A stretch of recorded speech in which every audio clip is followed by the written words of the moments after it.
ফটিকছড়ি। আমরা আজকে যে ইউনিটটি বর্ধিত সভা আজকে করতে যাচ্ছি সেই ইউনিটের নাম হচ্ছে ফটিকছড়ি উপজেলা। ফটিকছড়ি উপজেলা এমন একটি ইউনিট যেটা চট্টগ্রাম উত্তর জেলা নয়, শুধু আমার ধারণা চট্টগ্রাম বিভাগের অন্যতম উপজেলার একটা বৃহৎ একটা সাংগঠনিক ইউনিট, যার 18টা ইউনিয়নের কমিটি নিয়ে গঠিত, যার মধ্যে 162টা ওয়ার্ড রয়েছে।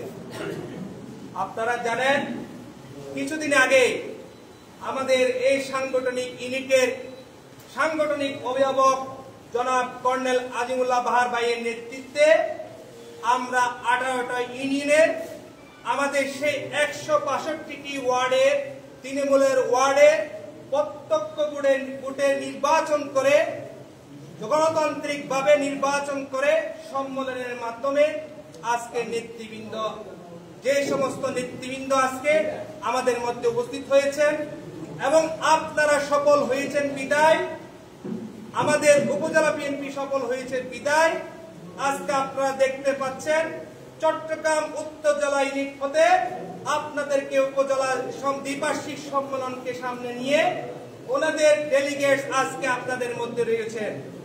আজকে আমাদের উপস্থিতিতে আজকের বর্ধিত সভার সম্মানিত সভাপতি, উপস্থিত জেলার ডেলিগেট বৃন্দ এবং আজ আমাদের 18টি ইউনিয়নের নবনির্বাচিত গণতান্ত্রিক ভোটে নবনির্বাচিত নেতৃবৃন্দ, আমাদের আপনাদের সবাইকে আমার ব্যক্তিগত পক্ষ থেকে এবং আমার উপজেলা বিএনপির পক্ষ থেকে ধন্যবাদ ও কৃতজ্ঞতা জানাচ্ছি। আমি আমার বক্তব্যকে দীর্ঘায়িত করব না, আমি সম্মেলন ভিত্তিক দুই একটা কথা বলবো, এর বাইরেও হয়তো দুই একটা কথা প্রাসঙ্গিকভাবে এসে যায়।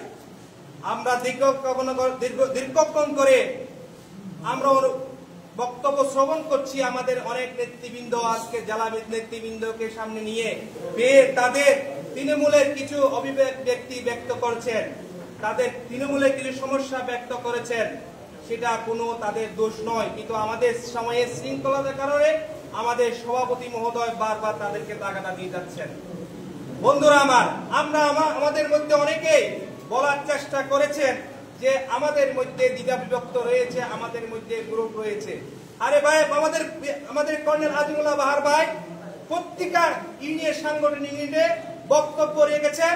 আমাদের মধ্যে অবশ্যই গ্রুপ আছে, একটাই গ্রুপ, সেটা হচ্ছে বেগম খালেদা জিয়ার গ্রুপ, সেটা হচ্ছে জনাব তারেক রহমানের গ্রুপ, সেটা হচ্ছে জনাব জিয়াউর রহমানের গ্রুপ। কিন্তু কেন আজকে প্রতি সভা আবার সেখানে যে কথাগুলো আপনারা তৃণমূলে বলার চেষ্টা করেছেন এখানে বলার চেষ্টা করছেন? আপনারা দেখতে পেয়েছেন আমাদের এই 162টা ইউনিটে আমরা চেষ্টা করেছি প্রায় 7,000, আমার জানা মতে কম বেশি হবে 7,000 ডেলিগেট কাউন্সিলর, যার মধ্যে 80%, যা 5,000 প্রায় 6,000 পদের কাছাকাছি কাউন্সিলর, তৃণমূলের কাউন্সিলরদের প্রত্যক্ষ ভোটের মাধ্যমে আমাদের ইউনিয়ন নেতৃবৃন্দ আপনারা নির্বাচিত হয়েছেন। এইখানে কি বিভিন্ন অনুসারী যারা বলতেছেন, যারা বাইরের অনুসারী বলতেছেন, তাদের মধ্যে তারা ভোট দিতে আসে নাই, অবশ্যই তাদের ভোট দিতে এসেছে এবং তাদের মধ্যে হতে বিভিন্ন ইউনিটে আমরা দেখতে পাচ্ছি সেই বাইরের সাথে সংস্পর্শে যারা উঠাবাসা করছে ব্যানার নিয়ে, তারাও কিন্তু নির্বাচিত হয়ে এখানে এসেছেন। আমি জেলা ডেলিগেটের নেতৃবৃন্দের নির্দিষ্ট আকর্ষণ করছি, আপনারা নোট নিয়েছেন, এখানে আমাদের মধ্যে আজকে যারা বাইরের রাজনীতি বলার চেষ্টা করছেন তাদের প্রতিনিধিত্ব করার কাউন্সিলের মাধ্যমে, তাদের মাধ্যমে নির্বাচিত হয়ে ইউনিয়নের প্রতিনিধি নির্বাচিত হয়ে আজকে আমাদের মধ্যে এখানে উপস্থিত হয়েছে এবং আমাদেরকে যথাযথভাবে আমাদের কাউন্সিলে, আমাদের ইউনিয়নের কমিটি তাদেরকে সাবমিট করেছে উপজেলা নেতৃবৃন্দদের। আগামীতে আপনারা যে কমিটি পাবেন সেখানে কোনো বাইরের অনুসারী নেই, যারা বিএনপি করে, যারা সংগঠনকে শক্তিশালী করে, তাদেরকে আমাদের ইউনিয়ন নেতৃবৃন্দ সুনির্দিষ্টভাবে মূল্যায়ন করে প্রস্তাব দিয়েছেন উপজেলা নেতৃবৃন্দের কাছে। আমি আশা করব উপজেলা নেতৃবৃন্দ খুবই অল্প সময়ের মধ্যে, আমাদের অনেক দেরি হয়ে গেছে, যে সমস্ত ইউনিয়ন নেতৃবৃন্দ এখনো দেন নাই, তারা অল্প সময়ের মধ্যে আমাদের ইউনিয়নে আমাদের নেতৃবৃন্দ পাবো। দ্বিতীয় কথা, যে কাউন্সিলকে সামনে নিয়ে আমাদের আজকে আয়োজন, আমি আমার বড় ভাই অ্যাডভোকেট আফসার উদ্দিন হেলাল ভাইয়ের সাথে একটু ডিফার করে বলবো, আমরা অবশ্যই যে ইউনিয়নটা আমাদের জনাব তারেক রহমানের নির্দেশনা তৃণমূল থেকে ভোটের মাধ্যমে উপজেলা, জেলা এবং কেন্দ্র পর্যন্ত চলে যেতে হবে। আমরা সেই পথে হাঁটছি। ইনশাআল্লাহ আমরা ইউনিয়নে যেভাবে আমরা গণতান্ত্রিক ভোটে নির্বাচিত করে ওয়ার্ডের প্রতিটা সদস্যের যারা অনুকূল পরিবেশে না প্রতিকূল পরিবেশে যে ওয়ার্ড নেতৃবৃন্দ গঠিত হয়েছিল তাদের প্রত্যক্ষ ভোটে যেভাবে আমাদের নেতৃবৃন্দ হয়েছে, আগামীতে ইনশাআল্লাহ 71 সদস্য বিশিষ্ট সদস্যের মাধ্যমে উপজেলা, আমি ওনার সাথে দ্বিমত পোষণ করছি, ওনার হয়তো জানা নেই 1700-1800 ভোটার হবে না, এখানে আমাদের 1280 জনের ভোটে নির্বাচন করে সুন্দর একটা সুচারুভাবে ব্যালটের মাধ্যমে ইনশাআল্লাহ আমরা জেলা নেতৃবৃন্দকে অতীতেও আমাদের ফটিকছড়ি আমাদের কাউন্সিলের মাধ্যমে ভোটের মাধ্যমে আমরা নির্বাচিত করে আমরা দেখিয়ে দিয়েছি।